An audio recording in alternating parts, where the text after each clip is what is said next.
So Bueno's had about 15 rides on him now, and we're starting to get into doing some more exciting things with him.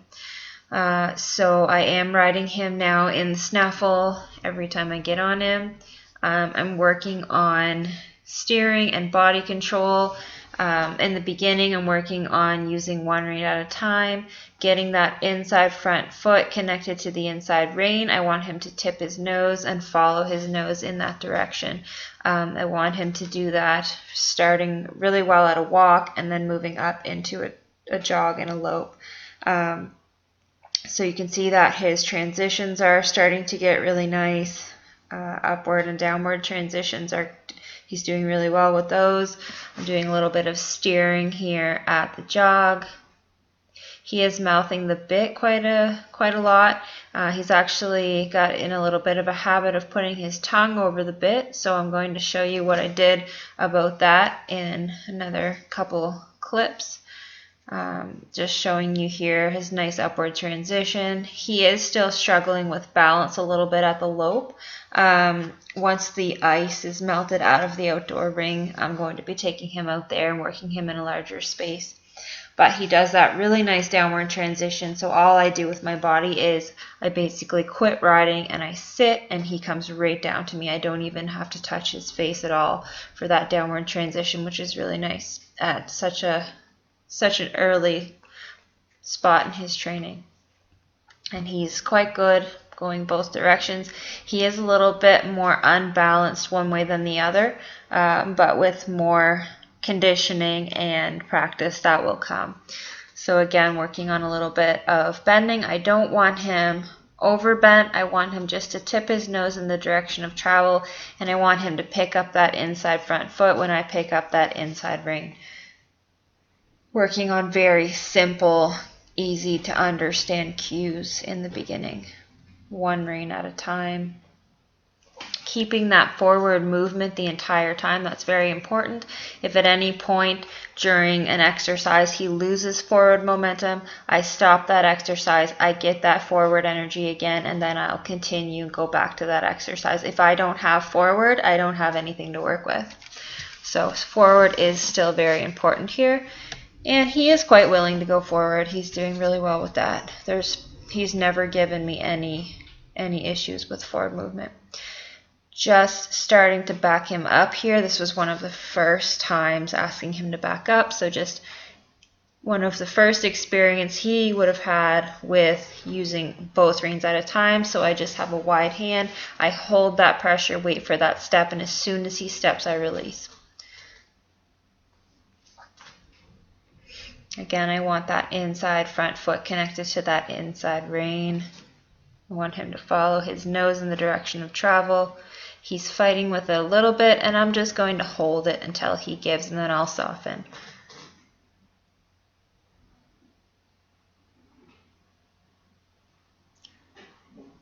It's equally as important for him to understand that when I stop riding and just stand there, he should stand there quietly, and he is really doing well at that.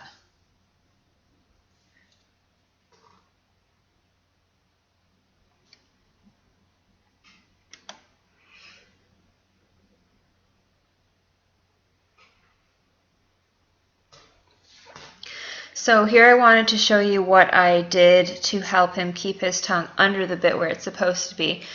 Since he has a habit of putting his tongue over the bit, what I'm going to do, and I'll show you here in a second, he's got his tongue over the bit there, slip that head stall off, and I've got a piece of, I think it's actually a drawstring from a sweater. It's a soft string. I'm going to tie it around the middle of the snaffle. Just a simple knot, and then I'm going to put the bit and the string back in his mouth.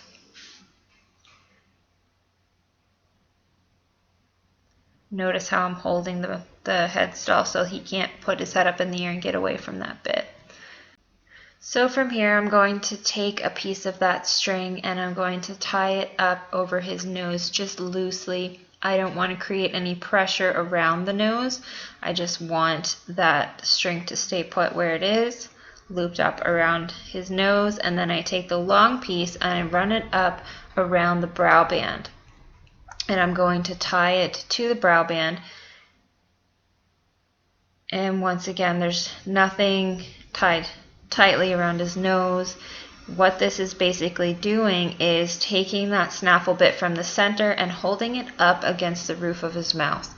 Everything is nice and loose. There is no pressure against his nose that would cause any discomfort. It's just holding that bit up so that he can't get his tongue over top of that bit because the string's in the way. And this, after a week or so, will teach him to carry the bit where it's supposed to be in his mouth. It works really well.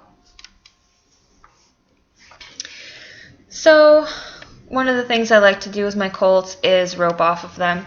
The rope gets them used to several really handy things, one being something dangling beside them on both sides and something swinging over top of their head.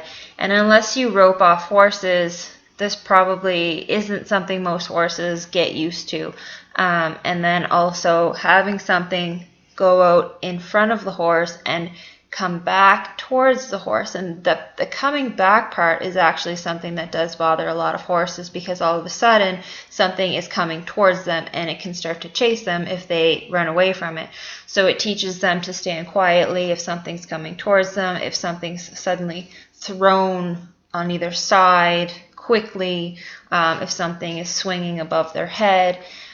It just gets them used to a lot of different sensations that they might encounter. You know, if you're on a trail ride and a branch catches your jacket and flings sideways or something, and he sees that out of that, you know, upper corner of his eye, that's something that, unless you're swinging a rope off them, it can be kind of hard to prepare a horse for those things.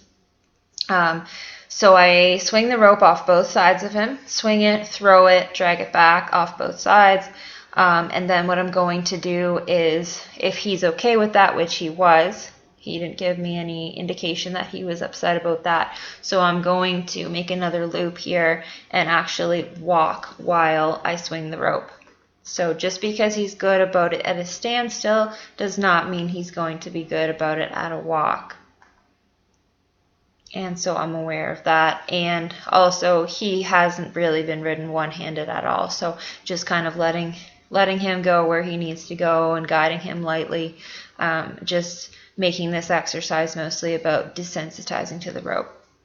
Now here, I have taught him to move his hindquarters and front quarters around to the point where I can actually walk up to the gate, open the gate, and then maneuver him out of that gate. So we are actually going to walk out of the barn here and go for our first little trail ride outside of the barn. So he has not been ridden outside of the round pen before this time.